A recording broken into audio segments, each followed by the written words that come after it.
Welcome to the Daily Globe. Please subscribe and hit the bell icon for more breaking updates. Good evening.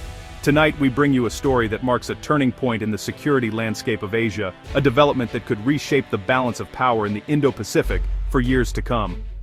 Japan is finalizing the transfer of its advanced naval warships to the Philippines, a move that is sending ripples across the region.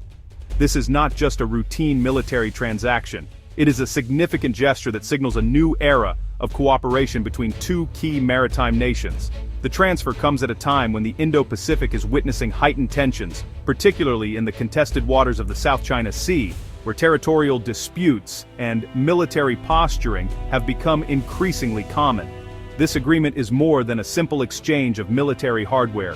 It's a powerful declaration of alliance and shared strategic interests. Both countries are sending a clear message. They are prepared to stand together in the face of growing uncertainty and assertiveness in the region, especially as China expands its influence and military presence. For the Philippines, these warships represent a major leap forward in naval modernization.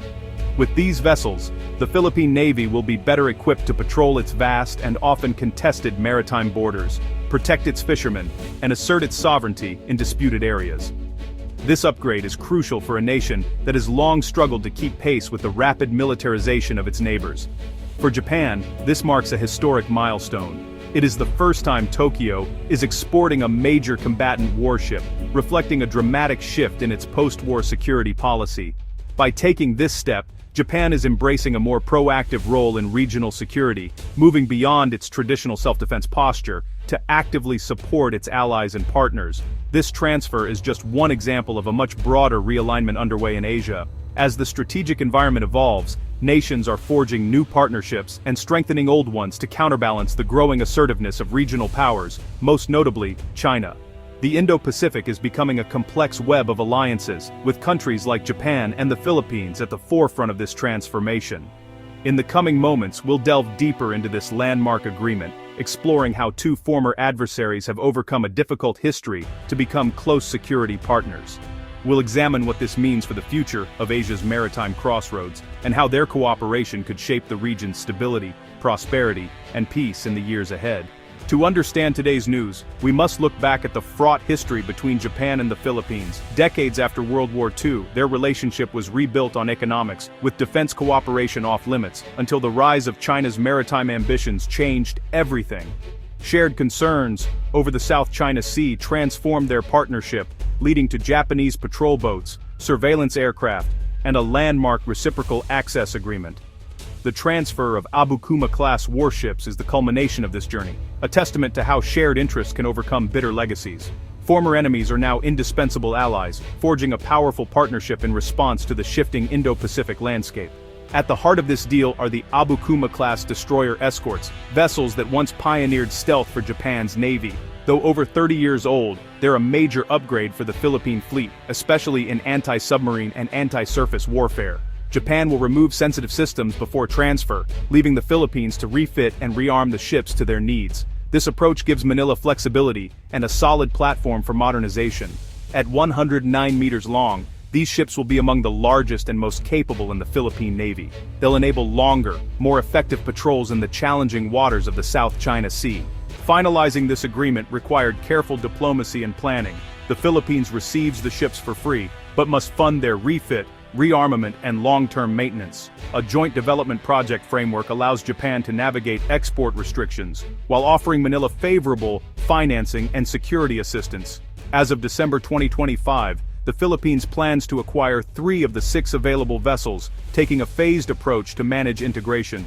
This structure ensures the ships become operational assets without overwhelming the Navy's resources. Both governments frame the deal as a contribution to regional peace and stability.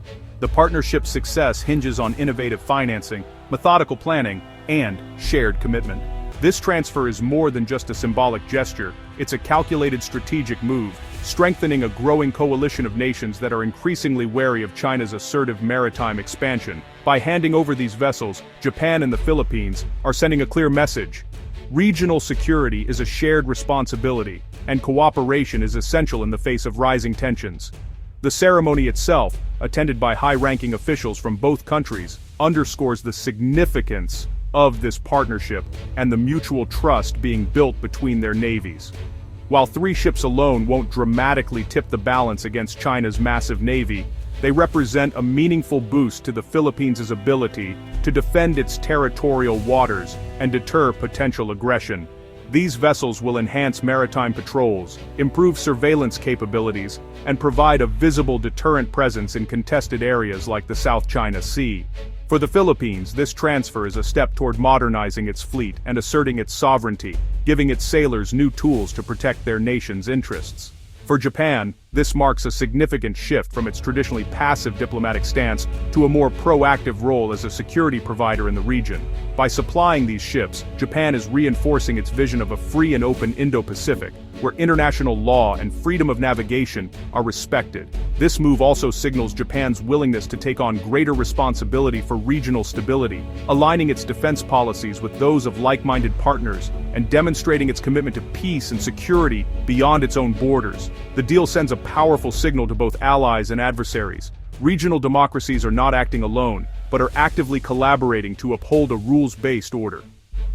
Through joint exercises, high-level meetings, and defense agreements, these countries are building a network of cooperation designed to counterbalance unilateral actions and maintain stability. The message is clear. Unity and shared values are at the heart of their strategy. Other Southeast Asian nations, such as Vietnam and Indonesia, are watching these developments closely. As they face their own maritime challenges, they are considering similar partnerships and defense upgrades. The transfer could inspire a wave of new security collaborations across the region, as countries seek to strengthen their own positions and contribute to collective security efforts. Japan's emerging role as a supplier of capable second-hand military hardware is giving it new diplomatic leverage. By providing these assets, Japan is not only supporting its partners' defense needs, but also deepening its influence and forging stronger ties throughout Southeast Asia. This approach allows Japan to project soft power while contributing to the region's security architecture. Ultimately, this transfer is about more than just ships. It's about deepening alliances, building trust, and signaling a collective resolve to keep vital waterways open and secure. As these partnerships grow, they lay the groundwork for a more stable, resilient, and cooperative Indo-Pacific region where nations stand together to protect their shared future. The economic stakes are high for both nations. The Philippines faces the challenge of funding refits, weapons, and long-term maintenance, but Japan's security assistance and loans help ease the burden. The deal could stimulate the Philippine defense industry, creating jobs and fostering technical expertise. For Japan, this is a test case for its defense export ambitions, showcasing its industry to potential buyers across Asia. Securing sea lanes is both a strategic and economic necessity for Japan, making this transfer an investment in regional stability. The partnership links industrial ambition, financial aid, and shared prosperity. The true value lies in building a sustainable, self-reliant defense capability for both nations.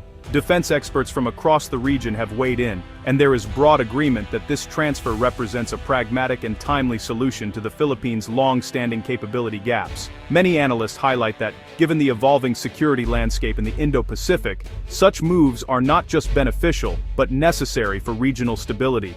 The consensus is that this decision reflects a realistic approach to strengthening maritime security, especially as the Philippines faces increasing challenges in its surrounding waters.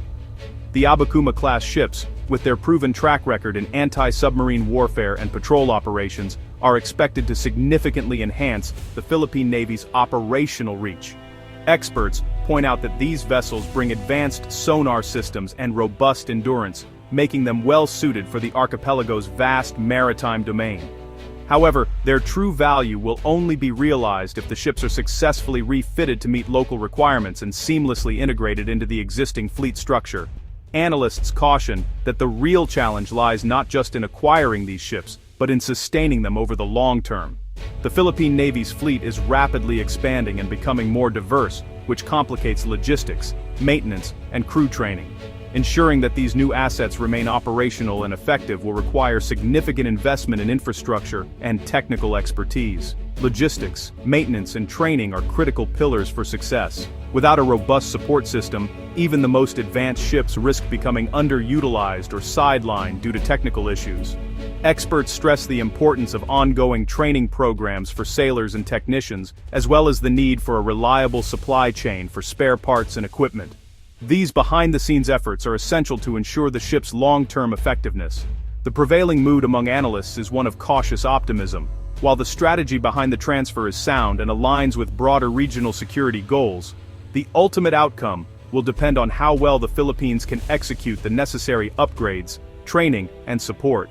Success will require close coordination between military planners, government agencies, and international partners.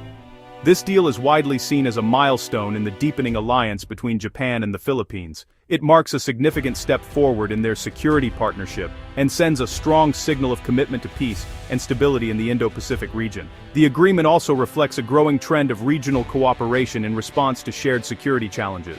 Ultimately, the real test of this partnership and these new capabilities will play out in the ports and naval bases of the Philippines in the years ahead, as the nation works to transform these opportunities into lasting security gains.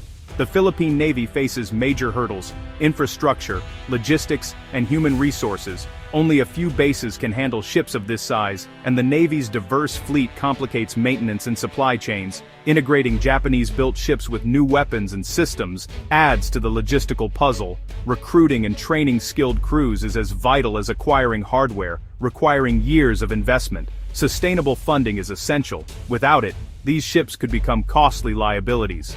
Overcoming these challenges will determine whether the transfer truly enhances maritime security.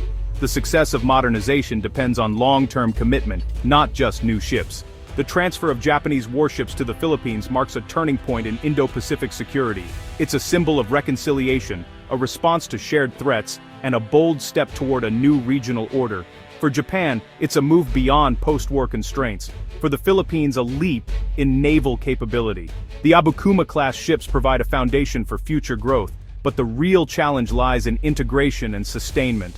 The alliance's strength will be measured by long-term dedication to logistics, training, and funding. As the region's tides shift, partnerships like this will shape Asia's future security. Thank you for joining us.